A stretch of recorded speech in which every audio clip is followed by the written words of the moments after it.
నీ ఊహలలో కుంటెతనం పలకరిస్తోంది నన్ను.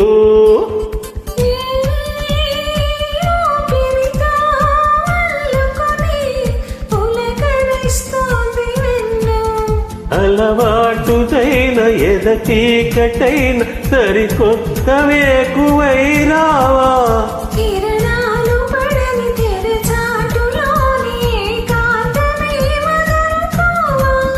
నన్ను నేను మరిచేంతలా మురిపించకే ప్రేమా.